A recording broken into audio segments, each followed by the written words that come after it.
मित्रांनो, तुमच्या आईवडिलांना कदाचित या गोष्टीचं जास्त टेन्शन असेल की तुम्हाला या क्षेत्रात यायचं तर आहे, पण या क्षेत्रामध्ये खूप मोठी अनिश्चितता आहे, अनसर्टन्टी आहे. या क्षेत्रामध्ये अनसर्टन्टी आहे, हे सगळेजण मान्य करतील, मीही मान्य करतो. अशा वेळेला तुम्ही त्यांना एक डेडलाईन देऊ शकता.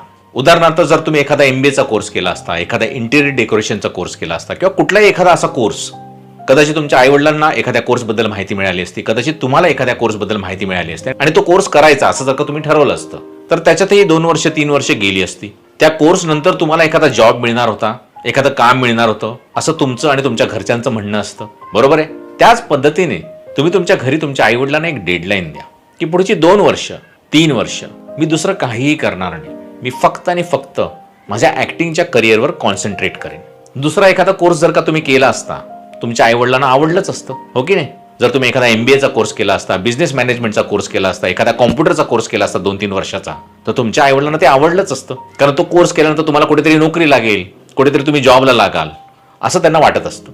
सो त्यांना सांगायचं की तेवढाच पैसा, तेवढाच वेळ मी ह्या एका प्रोफेशनसाठी पूर्णपणे फोकस करणार आहे आणि ह्याच्यातच मेहनत घेणार आहे. ह्या 2 ते 3 वर्षामध्ये काही झालं नाही तर ज्याचं काही मी एज्युकेशन घेतलं आहे त्या फील्डमध्ये मी जॉब बघेन, नोकरी करेन किंवा तिथे काहीतरी काम करेन. पण मी तुम्हाला गॅरंटीने सांगतो मित्रांनो, जर तुम्ही डेडलाईन दिली तर तुमच्या घरचे देखील थांबतील त्या 2-3 वर्षासाठी. ही एक चांगली गोष्ट होईल. आणि दुसरी चांगली गोष्ट काय होईल, तुमच्या डोक्यावर इतर कुठलेही प्रेशर नसेल आणि तुम्ही फक्त आणि फक्त ऍक्टिंगच्या करिअरवर फोकस कराल. आणि जर तुम्ही 100% फोकस करून, मेहनत करून जर का या फील्डमध्ये येण्याचा प्रयत्न कराल, पहिल्या वर्षातच तुम्हाला चांगली कामं मिळायला लागतील. मी तुम्हाला गॅरंटीड सांगतो, पहिल्या वर्ष संपेपर्यंत तुम्हाला चांगली कामं मिळायला लागतील, दुसरी वर्ष संपेपर्यंत अजून चांगली कामं मिळायला लागतील, तिसरं वर्ष संपेपर्यंत अजून कामं मिळायला लागतील. पण तुम्ही पूर्णतः फोकस करायला पाहिजे, पूर्णतः हार्डवर्क करायला पाहिजे आणि पूर्णतः या फील्डसाठी स्वतःला झोकून द्यायला पाहिजे, तरच ते शक्य आहे. आणि मग जेव्हा केव्हा 1 वर्षाने 1.5 वर्षाने तुमचा एखादा परफॉर्मन्स, तुमचं एखादं काम तुमच्या घरचे बघतील, ऑटोमॅटिकली त्यांना वाटायला लागेल की नाही, जरी आपल्या मुलांनी डेडलाईन दिली असली आणि जरी तो मेहनत करत असला